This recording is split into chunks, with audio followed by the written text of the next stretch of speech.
Assalamualaikum warahmatullahi wabarakatuh. Waalaikumsalam. Baiklah, saya mulai. Tidak ada jaminan terlalu ringkas, tapi akan saya ringkaskan. Saya cuma pakai 2 frame saja, 2 frame untuk menjelaskan buku saya. Ya. Jadi tadi sudah diberikan pengantar sedikit bahwa sebetulnya buku ini bukan buku yang saya persiapkan secara sangat serius. Ini sebuah buku yang berisi kira-kira 30 di antara tulisan, artikel koran, makalah, mungkin sejumlah antara saya nggak tahu 100-200 artikel atau makalah yang pernah saya tulis, tapi saya pilih 30 di antaranya yang saya rasa satu mewakili hal-hal paling penting dalam pemikiran saya, dan kedua artikel-artikel yang menuju kepada apa yang saya anggap merupakan hal yang paling penting bagi Islam dan umat Islam di masa kita di Indonesia. Ya. Kalau boleh pakai saya berdiri aja biar kalau enggak kelihatan. Nah, jadi ini kumpulan tulisan, tapi bukan sembarang kumpulan tulisan, tapi betul-betul saya seleksi. Bahkan di sini ada Azam, ini asisten saya yang ikut membantu saya. Saya tambahkan mungkin sekitar 4-5 artikel untuk memastikan bahwa benang merahnya terlihat runtuh gitu ya. Nah, saya karena waktu terbatas, saya tidak akan cerita panjang lebar hal-hal lain. Saya ceritakan saja sebetulnya ini buku tentang apa. Ya. Saya akan bercerita tentang kenapa buku ini saya juduli Islam Tuhan, Islam Manusia. Ya.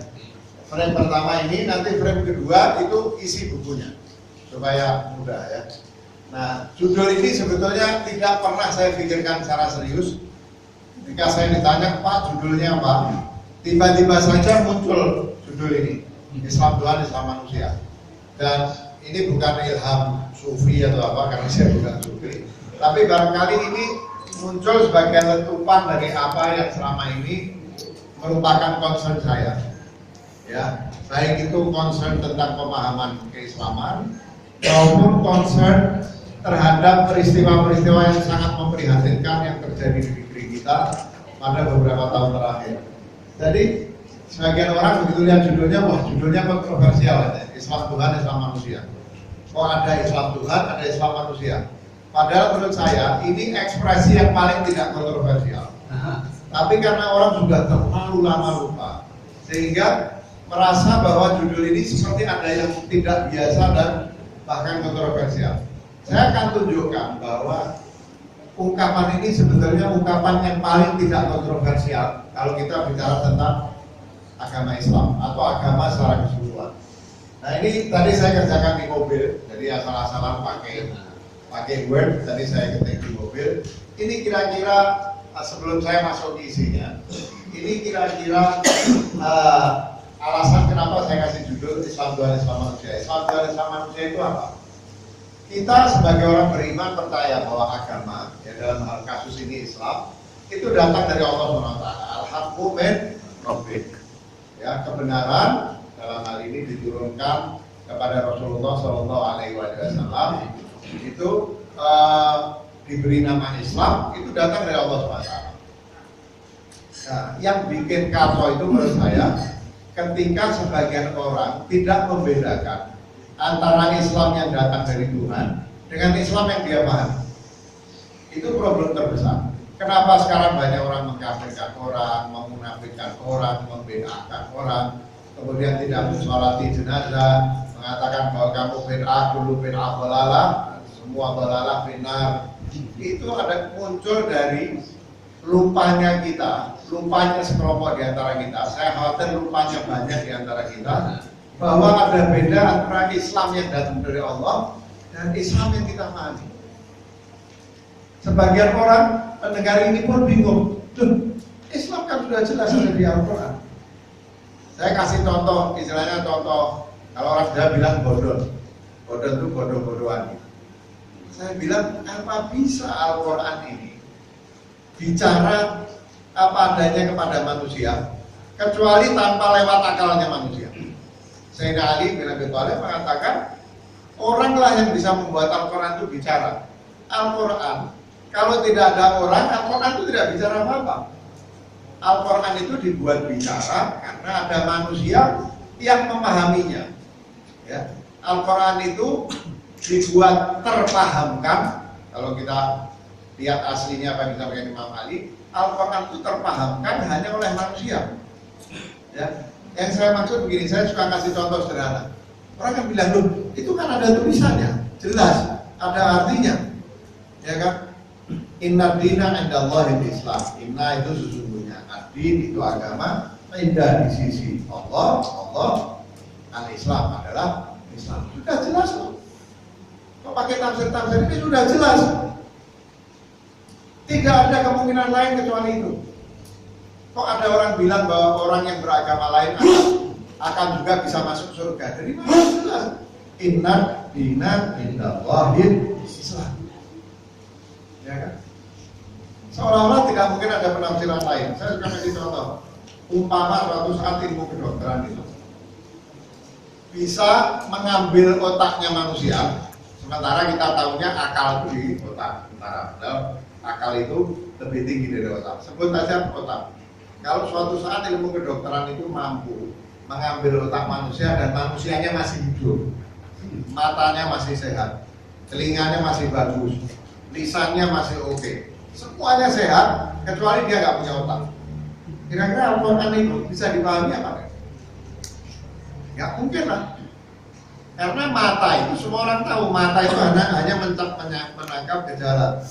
Tulisan hitam dalam bahasa uel-uel kayak bahasa Arab itu. Kalau ada orang ngaji, dia hanya dengar suara, tapi suara itu artinya apa? Tidak akan berarti kecuali kalau ditafsirkan oleh akal kita kan. Tulisan itu, rual-rual hitam itu, kalau tidak ada akal yang menafsirkan, nggak ada artinya. Dan seterusnya, bahwa setiap ayat Al-Quran atau hadis, ya, itu hanya bunyi, berarti, bermakna, kalau lewat akalnya manusia. Dan akal manusia ini kan lain-lain. Ini yang saya bilang bahwa Islam Tuhan sama Islam manusia ini ungkapan paling tidak kontroversial, tapi menjadi kontroversial karena kita lupa. Islamnya orang pesisir di Cirebon sama Islamnya orang pedalaman di Solo itu bisa beda. Ya. Saya kasih contoh sederhana. Islamnya yang dipahami Imam Syafi'i sama Imam Abu Hanifah, dua-dua imam besar yang sama-sama besar, itu sudah tidak sama. Islamnya Imam Syafi'i, karena Imam Syafi'i itu abid, ya, dia abid, itu fikihnya itu lebih teliti dan lebih ruwet di bidang ibadah makhluk. Tapi Imam Abu Hanifah itu karena pedagang, dan dia tahu bagaimana dagang itu kemungkinan besar banyak tipu menipu. Itu fikihnya lebih teliti urusan muamalah, khususnya dagang al-bai'. Jadi profesi seseorang itu sudah menentukan bagaimana dia memandang Islam secara berbeda. Lokasi geografis itu menentukan. Profesi seseorang itu menentukan. Ya. Orang tinggal di pesisir itu penelitian sudah lama. Islamnya orang pesisir itu biasanya lebih kental ketimbang Islamnya orang pedalaman. Karena apa? Pembawa Islam itu banyak yang berhentinya di pesisir. Jadi orang pedalaman dapat Islam second hand, bukan langsung dari dai-nya. Makanya kalau lihat kebatinan-kebatinan itu banyaknya di pedalaman, bukan di pesisir. Ya. Jadi keberadaan kita, profesi kita di bangsa apa? Misalnya saya kasih contoh. Islam yang dipahami oleh orang Arab Badui, ya. Dan saya tidak bicara baik buruk ya. Islam yang dipahami oleh orang Arab Badui yang nomaden itu berbeda sama Islam yang dipahami oleh orang yang tinggal di satu tempat.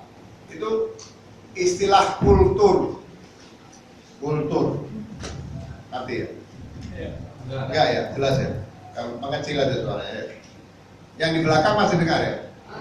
Ya. Kultur itu artinya apa? Budaya. Dari mana asal kata kultur itu? Pernah dengar hortikultura kan?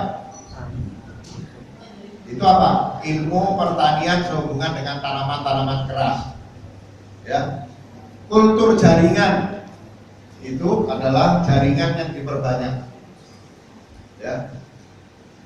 Kultur itu artinya tanam menanam. Kultur itu artinya tanam menanam. Bahasa Inggrisnya kultur apa? Bahasa Inggrisnya pertanian apa? Agrikultur.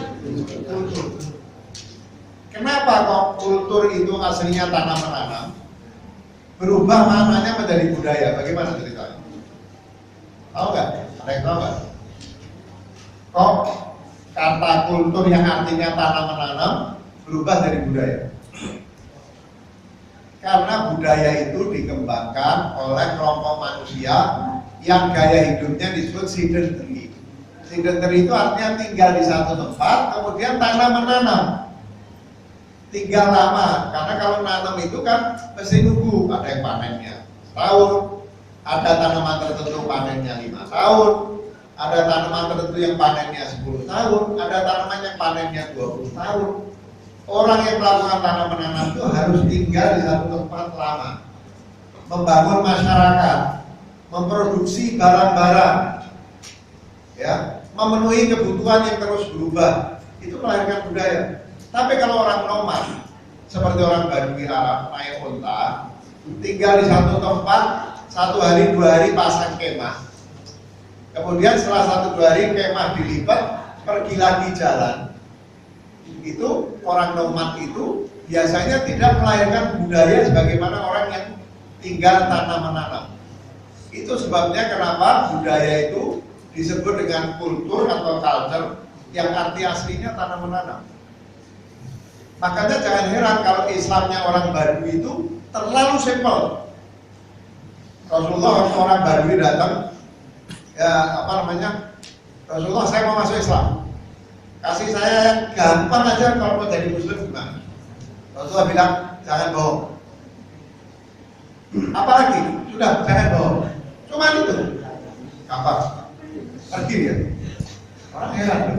Nabi ini tanya Islam apa? Kamu cuma jangan bohong. Kalau dia betul-betul tidak bohong, insya Allah dia jadi budak yang baik. Dia tidak akan zina, karena kalau ditanya kamu zina, ya. Kalau bilang zina dia malu. Kalau dia bilang enggak dia bohong. Ya. Ada Badui lagi datang. Islam itu apa? Islam itu sholat 5 waktu rakaatnya sekian, zakat 2,5%, dana dari pergi ke Ka'bah, muter-muter 7 kali sama itu, ya. Kemudian sudah semuanya puasa. Dia bilang, wallah saya akan lakukan ini, enggak saya kurangi, enggak saya tambah segitu. Dasar Badui itu, ngomong sama Nabi segitu. Nabi bilang enggak apa-apa. Loh, Nabi cuma diajarin itu, kan baik. Itu kalau dia lakukan kayak betul dan dia merasakan kenikmatannya, nanti dia nambah sendiri. Nabi ini paham psikologi orang, jadi berbicara ala qadri ukuli. Orang Badui itu cara berpikirnya simpel, tapi egaliter. Makanya jangan heran kalau dari Saudi Arabia itu muncul Wahabisme. Jangan heran, itu Islam. Jangan bilang Wahabisme itu bukan Islam. Wahabisme itu Islam. Lain sama orang Persia. Orang Persia itu punya kerajaan besar maju dari sebelum Masehi. Ya. Jadi berpikirnya sudah berdaging-daging, melahirkan filsafat. Ibn Sina, Al-Farabi itu orang Turki, ada yang bilang untuk orang Parsi. Filosof-filosof banyak dari Persia. Mistikus-mistikus meskipun tasawuf itu tentu dari Rasulullah SAW. Persia itu menghasilkan mistikus-mistikus yang pemikirannya sangat sophisticated. Itu Islam juga, atau Islam Nusantara. Ini juga budayanya tinggi Islam ini. Sebelum Islam ada agama Hindu, ya, ada agama Hindu. Sebelum agama Hindu ada agama-agama lokal, agama-agama lokal. Jadi Islam itu datang ketika bangsa ini sudah memiliki budaya dan pemikiran yang maju. Ada Islam Nusantara. Ya. Dan jadi kenyataan bahwa kita ini orang Arab atau orang Persia atau orang India atau orang Cina atau orang Jawa atau orang Sumatera itu sudah membedakan cara kita memahami Islam. Muhammadiyah Jawa kayak Haji Ahmad Dahlan sama Muhammadiyah Sumatera Barat itu lain. Muhammadiyah Sumatera Barat itu lebih puritan. Karena Kiai Haji Ahmad Dahlan ini kan sebetulnya Islamnya aslinya itu tasawuf. Bahkan konon yang mengusulkan kepada Kiai Hasyim Asy'ari untuk mendirikan NU menurut salah satu penelitian itu Kiai Haji Ahmad Dahlan. Kiai Haji Ahmad Dahlan sama Kiai Haji Hasyim Asy'ari itu Islamnya sama, Islam tasawuf. Dan Kiai Haji Ahmad Dahlan itu menurut salah satu versi, saya tidak mengatakan versi ini pasti benar. Bukunya diterbitkan juga oleh Murad, apa? Muhammadiyah itu NU ya, pada saat itu. Muhammadiyah itu NU. Kiai Haji Ahmad Dahlan ini Islamnya tasawuf. Dan dia merasa Muhammadiyah sudah berkembang tidak seperti yang diharapkan. Karena itu dia menyarankan kepada temannya Kiai Hasyim Asy'ari, kamu dirikan NU Nahdlatul Ulama untuk mengembalikan ilmu-ilmu keagamaan. Dan misalnya dalam penelitian Kiai Ageng Suryo Mentara itu termasuk filosof Jawa yang mempromosikan wahdatul wujud, itu muridnya Kiai Haji Ahmad Dahlan. Padahal kalau baca pikirannya Ki Ageng Suryo Mentara itu seperti pikirannya Ibn Arabi, kok bisa jadi muridnya Ki Haji Ahmad Dahlan. Nah nanti Muhammadiyah Jogja sama Sumatera lain. Ahmadiyah Jogja sama Ahmadiyah Sumatera itu lain. Dulu ketika Ahmadiyah itu masih pusatnya di Jogja, nggak ada konflik dengan kelompok Muslim lain. Kita tidak membenarkan penindasan terhadap kelompok agama apapun. Tapi katanya itu mulainya rame ketika gravitasi Ahmadiyah itu pindah ke Sumatera Barat dan budayanya orang Sumatera Barat itu ya ngomong terus terang, bukan pakai tepos liro kalau orang Jawa. Jadi Islamnya orang Jawa yang pakai tepos liro sama Islamnya orang Sumatera itu lain. Di mana kita tinggal, bagaimana cara kita tinggal, profesi kita apa, bangsa kita apa, itu lain Islamnya. Ya. Dari Islam yang dari Tuhan ini begitu turun kepada manusia, dia sudah menjadi Islam tafsiran manusia, Islam dalam tafsir manusia. Kalau di sini kita tidak ada keraguan sebagai orang beriman, Islam dari Allah SWT itu mutlak. Islam yang ada pada Allah SWT itu adalah mutlak. Sebagian mufassir, misalnya ketika menerjemahkan Inna dina indallahi Islam. Kenapa Allah menambah indallah? Di sisi Allah itu artinya Islam Tuhan. Ya, agama di sisi Allah itu Islam. Dan Islam ini ketika turun ke manusia jadi macam-macam agama. Islamnya sendiri menjadi macam-macam Islam. Jadi Islam yang dimaksud satu itu indallah, itu Islam Tuhan. Begitu turun, saya nggak mau bicara agama-agama lain. Ya, waktunya nggak ada. Tapi begitu turun kepada manusia itu menjadi Islamnya manusia. Tafsir di sini mutlak, di sini sudah tidak lagi mutlak. Bisa betul, bisa salah, bisa betul sebagian, salah sebagian. Bisa betul semua tapi parsial. Macam-macam. Itu Islam itu. Misalnya, inna dina Allah Islam lagi. Jelas agama yang benar itu Islam. Kamu kok bisa bilang bahwa agama lain mungkin benar? Sebagian orang mengatakan bahwa ada qiraatnya Ibnu Abbas. Ini untuk menunjukkan bahwa akal itu berfungsi. Nggak bisa menggunakan plural tulisan plural hitam itu artinya sama bagi semua orang, nggak bisa. Bagaimana mengatakan Islam di situ itu Islam dengan I kecil, Islam generic. Agama di sisi Allah adalah kepasrahan diri artinya. Dalilnya apa kamu ngarang itu? Islam kok? Islam kan ada agama semua nabi kan disebut Islam. Jadi Islam di situ tuh bukan agama Islam yang dikasih nama yang dibawa oleh Rasulullah. Bahkan kita boleh sepakat boleh tidak, saya juga belum tentu sepakat. Abdul Mun'im Sirri itu melakukan penelitian bahwa di zaman Nabi itu agamanya Nabi Muhammad itu tidak disebut Islam dalam makna Islam pakai I besar itu. Tapi Islam dengan I kecil, generic. Agama kepasrahan diri. Nggak harus setuju loh dia. Jangankan nggak setuju sama ilmu diri. Sama saya juga nggak harus setuju. Saya cuma mau menunjukkan perspektif yang berbeda.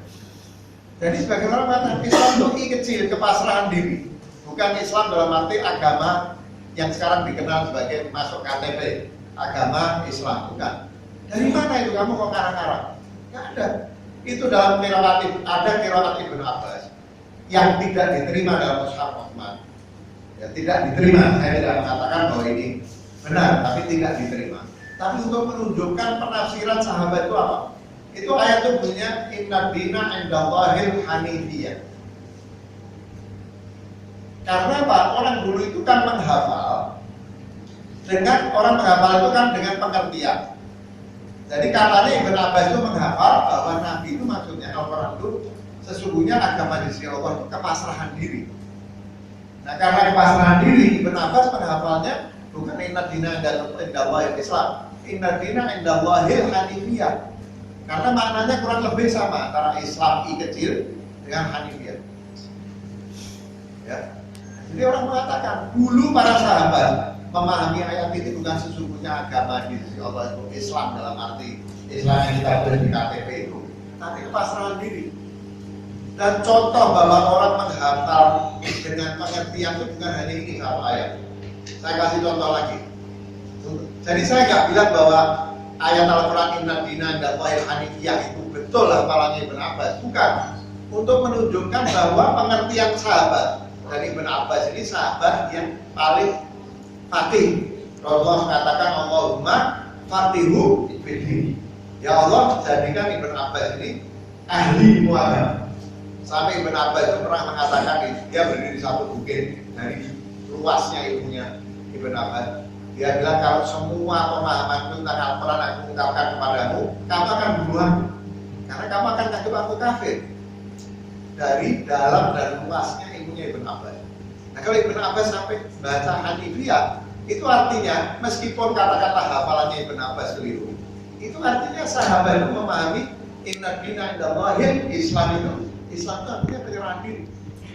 Ya. Kita nggak harus sepakat dengan ini. Tapi jangan pernah berpikir bahwa tulisan hitam kerual-kerual itu, saya bilang itu kerual-kerual itu bukan di Al-Quran, jangan salah. Maksud saya kalau orang nggak pakai akal, misalnya ada orang dari Tibet, nggak tahu bahasa Arab, terus ditunjuki Al-Quran, dia lihatnya apa? Hitam kerual-kerual. Nggak ada artinya bagi dia. Yang bisa mengartikan itu akal, penguasaan bahasa, itu yang bisa mengartikan. Ya.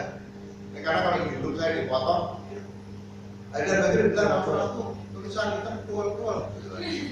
Saya katakan hitam kerual-kerual itu bagi orang yang nggak tahu bahasa Arab. Itu hitam tulisan warna hitam sekarang warna-warni hitam. Bahwa Ibn Abbas kalau betul riwayat itu membaca inna dina indallahil hanifiyah, menunjukkan bahwa pemahamannya itu Islam itu. Contoh lain ayat Al-Quran yang dibaca secara berbeda. Kalau ini diterima sebagai qiraat yang ini qiraat acceptable kalau yang ini, bukan ditolak. Jadi dianggap sebagai salah satu qiraat. Idza jaa fasiqun binaba'in, itu salah satu qiraat yang diterima sebagai qiraat yang sah. Itu bunyinya idza jaa fasiqun binaba'in fatathabbatu. Dan itu kalau ditulis dalam bahasa Arab belum ada kata kasroh karena Al-Quran itu belum kan belum ada kata kasroh. Coba tulis. Tanpa kata kasroh tanpa titik. Sama nggak tulisannya kata bayan itu sama kata bayan? Sama. Sama persis pelan. Artinya kata bayan itu sama kata tabatu sama. Tulisannya sama, artinya sama. Sehingga sebagian sahabat membaca itu idza jaa fasiqun binaba'in fatathabbatu. Diterima. Lain-lain. Kebetulan ayat Al-Quran ini artinya sama. Tapi sahabat itu memahami berdasar akalnya, menghafal berdasar pengertian. Jadi jangan pernah bilang bahwa sudah jelas pakai Al-Quran. Itu kalau yang ngomong Sujiwo Tejo, bukan saya. Kalau yang ngomong Jadwal, Jelas dasmu. Tapi bukan saya. Bukan saya. Saya nggak pernah bukan istilah itu. Ini cuma buat kedengaran aja. Jelas dasmu. Kalau Jawa tadi. Jelas buat kamu artinya itu, buat saya artinya lain. Itu yang saya maksud dengan Islam Tuhan itu kita beriman itu mutlak benar dengan Allah yang maha benar. Tapi begitu turun ke manusia, itu menjadi Islam dalam tafsir manusia.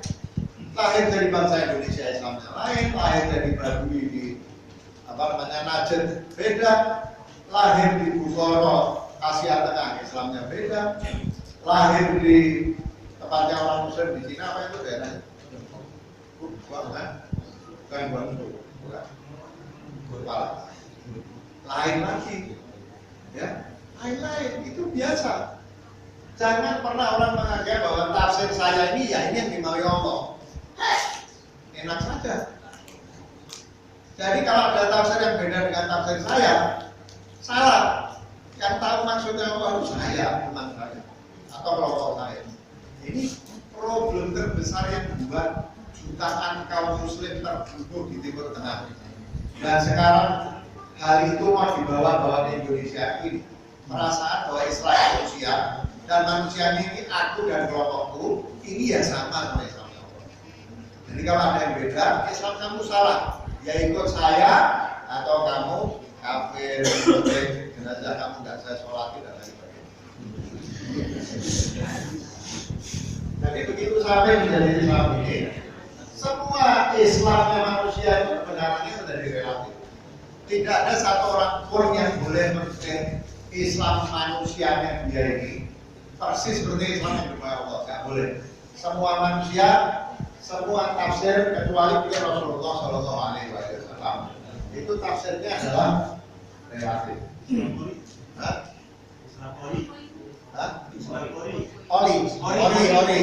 ori.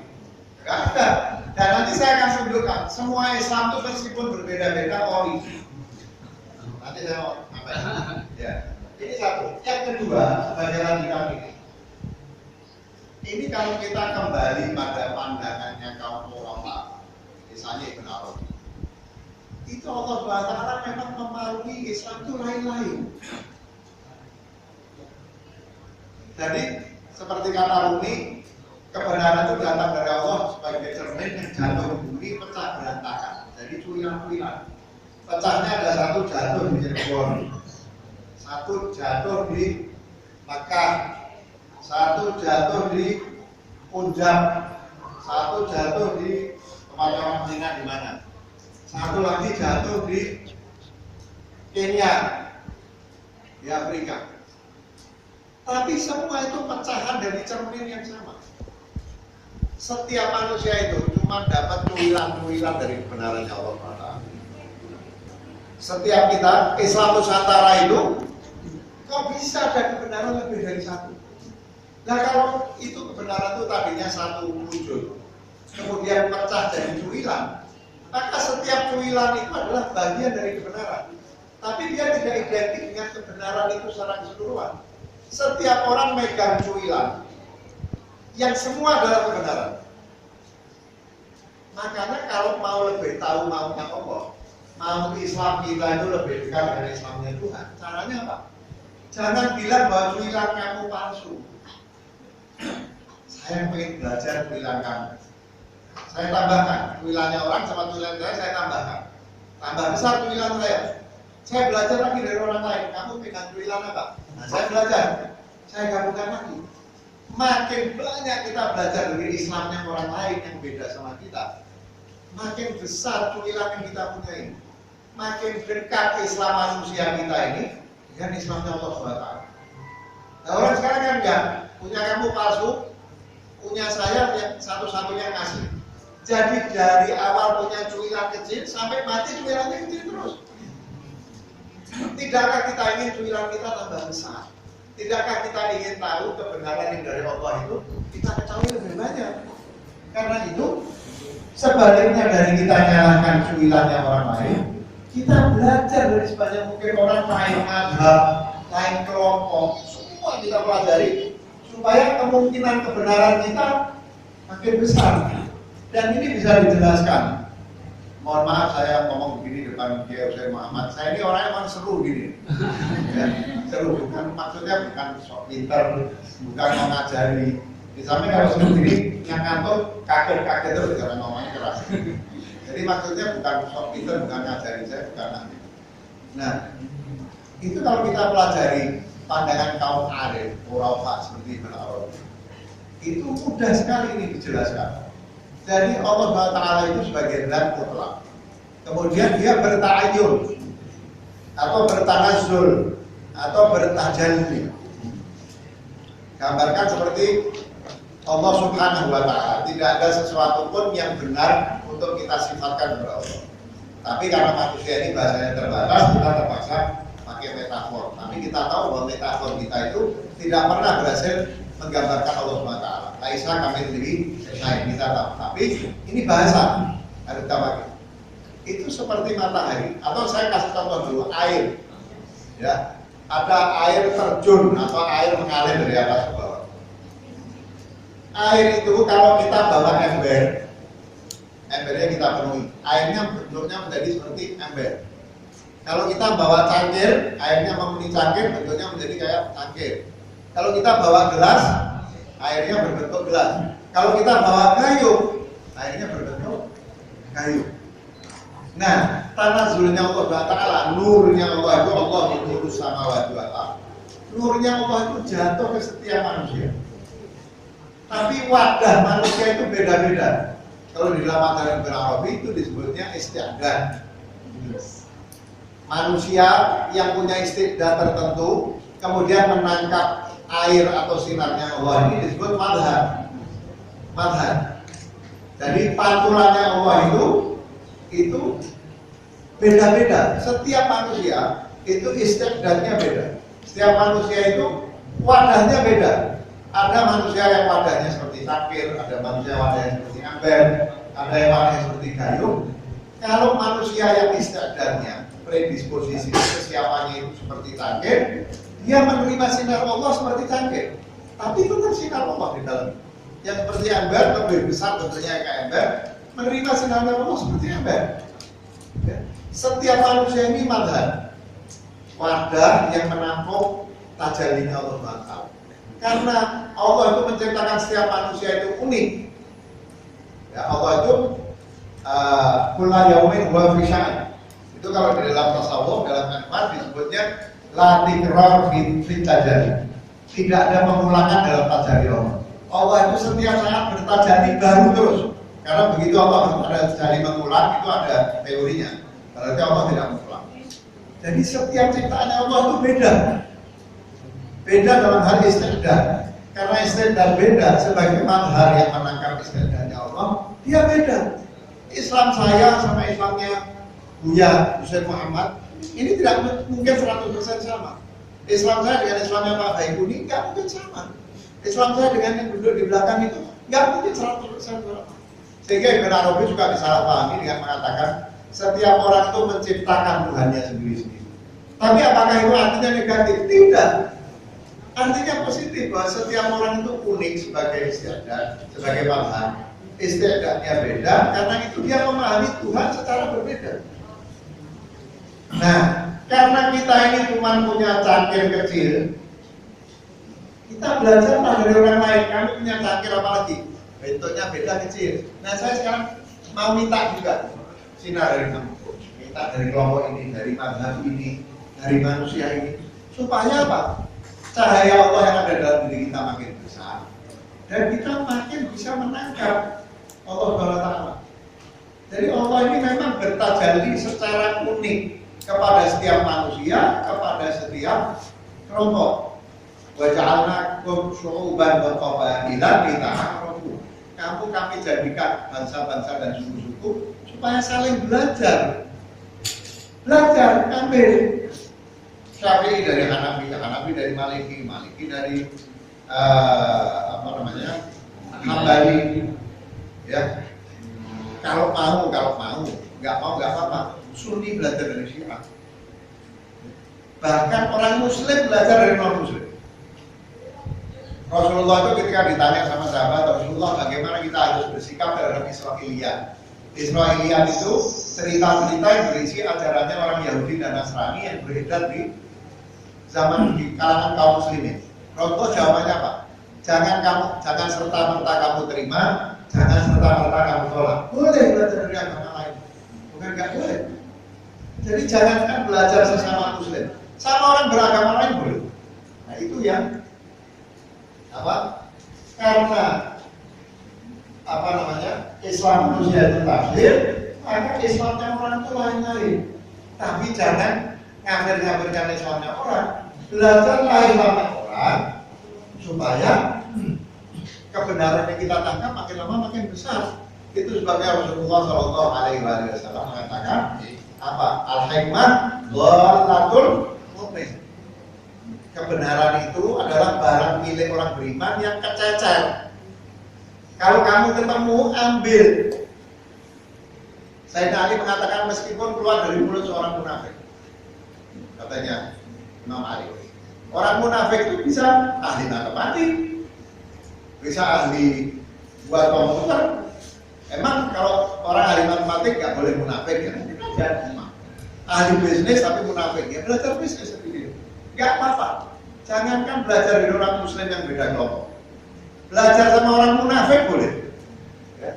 Nah, belajar lagi supaya Islam manusianya kita ini makin dekat dengan Islamnya Tuhan. Ya, terakhir itu ini juga kaitan ini yang bikin kacau dunia Islam sekarang ini. Menganggap Islam saya ini ya Islamnya Tuhan. Dan cuma Islam saya ini Islamnya Tuhan. Karena itu kalau kamu lain dari saya, kamu sesat kafir. Kalau kamu nggak mau nurut saya bunuh, saya perangi. Ini juga bikin kacau dunia Islam sekarang. Arti kedua dari Islam Tuhan Islam manusia. Islam itu diturunkan oleh Allah Taala kepada manusia untuk kebahagiaannya manusia. Ini ada satu pernyataan yang sebetulnya sangat sederhana, itu orang kafir. Saya tanya, Tuhan itu butuh agama nggak? Saya yakin jawabannya betul, tapi jawabnya sama ragu. Tuhan itu butuh agama nggak? Nggak butuh agama. Kalau ada orang bilang Tuhan butuh agama, melawan Tuhan itu wali. Tuhan itu maha kaya, nggak butuh agama. Jadi agama itu hanya diturunkan oleh Allah bukan untuk Tuhan, untuk manusia.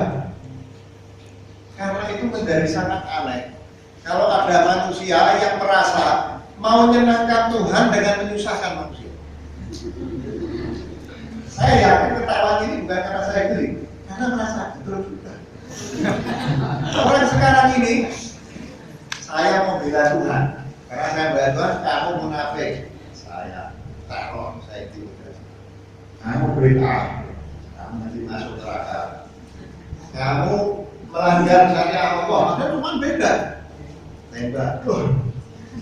Harusnya kalau kita sadar bahwa Tuhan nggak butuh agama dan agama itu diturunkan untuk kebahagiaan manusia. Cara satu-satunya menyenangkan dan membela Tuhan itu apa? Kebahagiaan manusia. Sekarang kan enggak, makin kental keislaman kita, makin senang menyusahkan orang.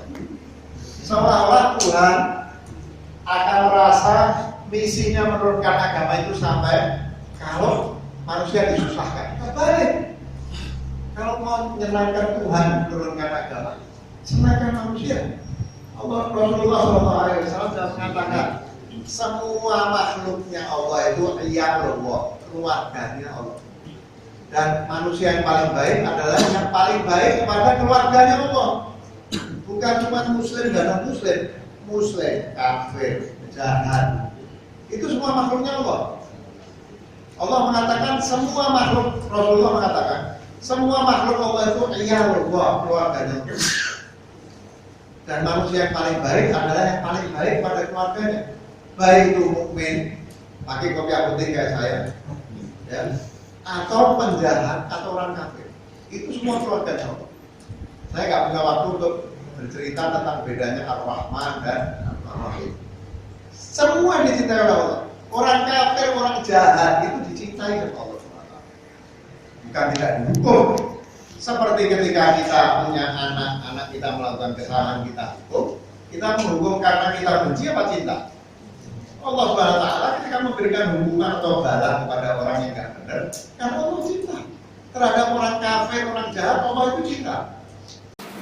Jelas Allah mengatakan semua makhluk Allah itu real, keluarganya Allah. Kalau Islam itu dari Allah diturunkan kepada manusia, tujuannya supaya manusia itu dibahagiakan dengan agama itu, rahmatan lil alamin. Bahwa semua makhluk Allah itu adalah real Allah, keluarganya Allah. Maka satu-satunya jalan menyenangkan Tuhan adalah dengan menyenangkan semua makhluknya Allah. Ini kebalik kan? Makin beriman, makin ngajak brewok, makin besar sorban, makin gobor-gobor jubah, itu makin menakutkan bagi manusia. Kebalik itu. Jadi kira-kira inilah maknanya Islam Tuhan, Islam manusia itu. Nah, sebagai penutup bagian itu, coba yang satu menit terakhir ini, sekedar mau menunjukkan isinya itu apa Islam dan Islam manusia. Saya bilang ini kumpulan tulisan, sebagian saya buat tulisan baru untuk membuat penutup. Itu kira-kira ini sih. Bahwa saya berusaha menunjukkan dengan tulisan-tulisan ini. Satu, bahwa Islam tafsiran manusia itu relatif. Islam tafsiran manusia itu relatif. Satu. Kedua, bahwa kalau menyenangkan Allah, kembalikan Islam itu sebagai agama cinta. Kembalikan Islam itu sebagai agama cinta. Bahwa ketika kita menghukum orang, kita menghukum karena cinta. Ketika kita memerangi musuh, itu kita memerangi karena cinta. Itu saya kasih contoh. Ada satu sukarelawan dari Irak yang ikut memerangi ISIS. Ini kejadian betul. Seorang sukarelawan yang memerangi ISIS. Dia bilang wallah katanya sama ISIS. ISISnya nggak di depan dia. Wallah dia bilang sama ISIS. Kalau sampai kamu membunuh saya dalam peperangan ini, sehingga kamu menjadikan saya syahid, dan dia percaya bahwa syahid itu syuhada bersama anbiya itu bisa memberikan syafaat. Ya, seorang syahid itu bisa memberikan manfaat. Dia bilang, kalau kamu wahai ISIS membunuh saya, dengan itu saya menjadi syahid, wallah demi Allah, saya akan berikan syafaat kepadamu supaya Allah mengampuni kamu. Ini falsafah perangnya orang yang hadir penuh cinta. Jadi kalau dia bunuh saya, saya mati, saya menjadi syuhada, dia menjadi syuhada, ya Allah ampuni ISIS yang nembak saya tadi. Kemana ini semangat cinta Islam ini kemana? Nah, yang ada, yang nggak harus ditembak itu ditembak. Saya suka kasih contoh. Setiap Muslim ini wajib dakwah apa enggak? Wajib dakwah. Mungkinkah kita dakwah sama orang yang kita benci? Mungkin nggak? Dakwah itu kan mengajak kepada kebaikan, supaya hidupnya di dunia bahagia, setelah mati masuk surga. Kalau kita benci sama orang apa? Saya kan bilang, ini orang jahat. Mudah-mudahan keluar dari sini ketabrak kereta, premet, masuk neraka. Mungkinkah kita mau berdakwah kepada orang yang kita benci? Mungkin nggak? Mungkin nggak? Nggak mungkin. Mana mungkin kita benci sama orang, kita mau ngajak orang itu hidup bahagia di dunia dan mati masuk surga? Nggak mungkin. Padahal kita sudah sepakat dakwah itu wajib. Artinya apa? Benci itu tidak boleh. Saya sampai detik ini tidak menemukan satupun ayat Al-Quran yang di dalamnya Allah mengajarkan kepada kita untuk membenci apapun. Menurut saya seorang Muslim tidak boleh membenci bukan saja sesama Muslim yang beda. Seorang Muslim tidak boleh membenci orang kafir. Dan kafir itu maknanya bagi saya beda. Orang Muslim itu tidak boleh membenci orang kafir. Jadi saya ingin mengatakan di satu sisi, Islam yang kita paham itu Islam yang relatif, Islam manusia. Satu. Kedua, agama itu diturunkan rahmatan lil alamin. Jadi kembalikanlah Islam itu sebagai agama cinta. Isi bukunya itu kira-kira ini. Bagian 1 masalah, bagian 2 khazanah. Bagian 3 ini 2 bagian ini pendekatan. Pendekatan pertama intra Islam, dialog intra Islam. Yang ini dialog Islam dengan agama, peradaban, dan budaya lokal. Nah, yang kelima ini solusi dari masalah khazanah ini apa yang bisa kita gali untuk menjadikan Islam sebagai rahmatan lil alamin. Kalau sudah kita gali, ini pendekatannya dalam memanfaatkan khazanah itu untuk mencapai tujuan rahmatan lil alamin. Solusinya apa? Kembalikan Islam sebagai agama cinta. Masalah pertama, problem dunia kita. Jadi ini saya tulis 31 tahun yang lalu artikel ini. Artikel pertama saya di Kompas tahun 85. Ketika saya bongkar, ada teman menghubungkan Kompas, dibuka di akhirnya Kompas. Ini tulisan saya taruh di akhir. Agama sebagai sumber spiritualisme. Memang di akhir tulisan ini. Ketika tulisan ini ketemu 31 tahun lalu, 32 tahun lalu, ternyata tulisan ini juga bicara tentang spiritualisme sebagai sumber pemetaan masalah. Jadi sebagian saya bangga bilang, hebat. Saya umur 20-an tahun sudah tahu bahwa spiritualisme itu pemetaan masalah. Tapi ada teman saya bertanya, iya, kemungkinan lain Mas Haidar jumur. 30 tahun pikirannya itu ya berubah. Saya bicara ini, dunia kita ini lagi meluruk. Sebagian ulama itu sekarang mengatakan, kalau mau tahu al-fitnatul kubra di zaman Khalifah Ali, itu sekarang hoax itu, hoax yang sekarang lewat sosial media, dulu itu dari mulut orang-orang. Zaman Khalifah Ali, hoax itu sudah ada. Persis seperti sekarang. Banyak orang sekarang Syekh Hamzah Yusuf dan lain sebagainya mengatakan, kalau mau tahu fitnatul kubra, itu tiap Islam dan mentah. Terus saya bicara juga negara kita dari dunia internasional. Negara kita ini lima budaya, nggak ada pemikiran tentang budaya, tidak bicara tentang strategi budaya. Saya tunjukkan betapa kacaunya zaman kita sekarang. Muncul radikalisme, saya analisis, dan takfirisme. Nah ini takfirisme ini salah satu. Jadi penolak guru saya di Solo ini mungkin belum sempat baca banyak sampai ke artikel takfirisme. Di situ saya mengutip Syekh Hasan Farhan Al-Maliki, seorang mantan ulama salafi yang tobat menjadi kritikus salafi. Di salah satu bukunya kalau nggak salah apa judul bahasa Indonesianya saya lupa, tapi judul bahasa Arabnya itu Qiraat fi Aqidatil Hambali Aqidatil Hambali namun dajan dan gitu judulnya. Lupa saya. Apa judulnya itu lupa saya. Bukan untuk kritik ya. Lupa saya. Nah, saya mengutip itu dan dia mengatakan bahwa ideologi ISIS yang berbis itu berakar pada pemikiran Ibn Taimiyah. Ya kan? Bahwa Ibn Taimiyah itu sering melakukan takfir. Nah, dia mungkin baru sampai halaman itu, dia bilang, oh ini buku yang adik-adik semua bisa lihat ini, buku seperti ini, bilang sama dia ini dakwah Syiah. Ada hermeneutik, ada usaha Islam Sains, penafsiran postmodernistik. Nah ini semua sama ini sampai Islam cinta ini buku sebetulnya pada dakwah Syiah. Sampai ketika saya bikin tambahan dakwah Syiah serius. Kalau di sosial media kamu sehat. Sosial media gitu. Yang saya nggak mungkin bilang kamu sehat. Saya cuma bilangnya dakwah Syiah ada tadi serius. Buku begini dibilang dakwah Syiah. Karena apa? Karena ini maaf sekali. Ini bukan menghina.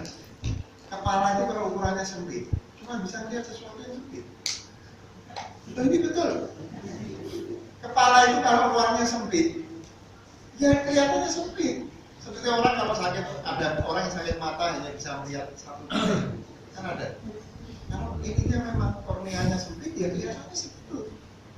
Orang obsesi sama Syiah. Apa aja dilihat dakwah Syiah. Nah, saya mikir, dari mana nih logikanya kok bisa buku kayak gini sudah buku dakwah Syiah? Saya pikir, saya tahu. Jadi Ibn Taimiyah ini antara lain kan mengkafirkan Syiah. Sebetulnya dia itu berpolemik sama ulama Syiah namanya Al-Hili. Meskipun ini Azami, asisten saya ini melakukan penelitian bahwa belakangan Ibn Taimiyah itu berubah. Jadi ada kemungkinan, saya belum sempat diskusi bahwa memang ada dua masalah dalam pikiran Ibn Taimiyah awal yang suka kafir-kafirkan dari Ibn Taimiyah. Akhirnya saya ngambil dari tulisan yang mengutip Syekh Hasan Farhan Maliki, kutipan-kutipan dari Majmu' Fatawa yang menunjukkan Ibnu itu memang suka mengkafirkan orang.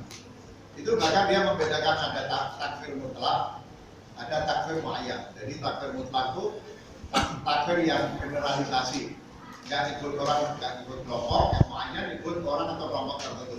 Fakhruddin Ar-Razi, syirik. Ibnu Arabi kafir, murid-muridnya Ibnu Arabi semua kafir. Jahmiyah kafir. Ada orang yang tidak percaya bahwa orang yang tidak percaya bahwa Allah itu bisa dilihat, dan Ibnu Taimiyah nggak usah ditafsir macam-macam. Pokoknya Allah itu bisa dilihat. Orang yang nggak percaya pada Ibnu Taimiyah mudah-mudahan kutipan itu boleh dibunuh dan hendaknya mayatnya dibuat ke sampah. Kemudian juga ucapan Ibnu Taimiyah bahwa Ibnu Taimiyah bilang takfir tidak boleh dilakukan kecuali sudah terjadi qiyamul hujjah. Sudah sampai pada dia argumentasi yang meyakinkan tentang kebenaran Islam, tapi dia tolak karena dia nggak mau terima kebenaran. Itu kan. Kalau hujjah sampai kepada dia dan hujjahnya belum meyakinkan dia, tidak bisa orang itu dibilang kafir. Jadi kalau dia mau baca, sebetulnya saya kutip juga. Tapi baik betulnya itu sudah mengkafirkan orang, betul juga. Nah itu yang ditolak. Ya, saya bicara tentang takfir Islam, akhirnya masuk ke khazanah. Saya bicara dari berpikir manusia, ada akal, dalam arti akal rasional, ada imajinasi, ada dalam tasawuf. Jadi ada rasionalitas, ada imajinalitas, kalau mau tasawuf juga sebagian mengandung daya imajinal, seni itu juga daya imajinal. Kemudian ada dalam yang bersifat rohani. Terus saya membahas khusus tentang akal. Karena orang Islam ini menurut saya problem terbesarnya nggak percaya sama akal. Jadi kita bahas tentang akal ini. Terus saya membahas pentingnya hermeneutika atau takwil. Hermeneutika saya membahas hermeneutika menurut Paul Ricoeur. Saya asalnya kan belum tahu bukannya Paul Ricoeur sama si Abdul. Hermeneutika. Terus saya membahas takwil menurut Islam dan mirip betul. Hermeneutika dan Paul Ricoeur sama takwil menurut Ibnu Arabi dan Ibnu Rushd dan lain sebagainya itu mirip takwilnya Islam dengan takwilnya Paul Ricoeur.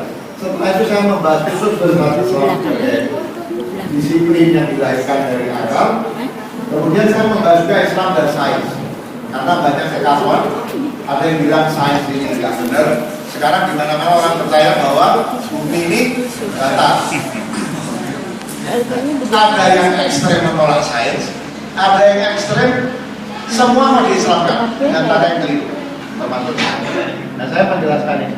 Terus masuk pendekatan dia bahwa perbedaan ini bukan hanya terjadi antara imam madhab. Itu misalnya saya kasih contoh huruf itu dalam right itu kan artinya bisa dua, bisa masa bersih, bisa masa air. Dua-dua dikenalkan oleh kamu. Jadi nggak bisa orang bilang tulisan tadi sampai takut mau bilang keluar-keluar. Tulisan itu tulisannya sama, tapi artinya dalam bahasa Arab beda. Satu bilang masa bersih, satu air. Ya. Terus wudu, meskipun itu tidak umum di kalangan ahli sunnah. Ayat itu, faksilu wujuhakum wa aydiyakum minal marafiqi wamsahu biru'usikum wa arjulakum. Bagian Imam Fikih membaca wa arjulakum. Dan itu beda dengan umumnya. Kalau dibaca wa arjulakum, kembalinya faksilu wujuhakum. Artinya apa? Kaki di masuk. Tapi kalau wa'ajulikum kembalinya wa'asahu bi. Ada makhluknya gitu.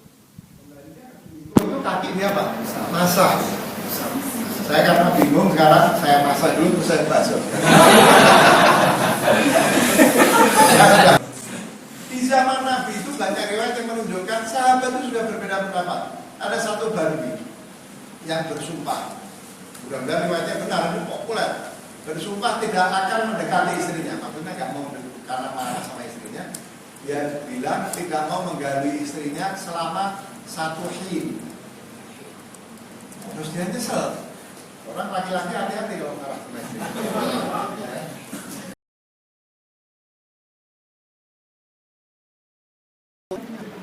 tunggu 40 tahun, tentu masih hidup, sudah mati.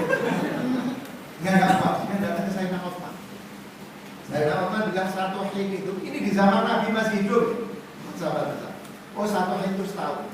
Kamu tunggu setahun lagi, nanti kamu boleh menggauli istrimu lagi. Datang ke Sayyidina Ali bilang satu hin itu setengah hari.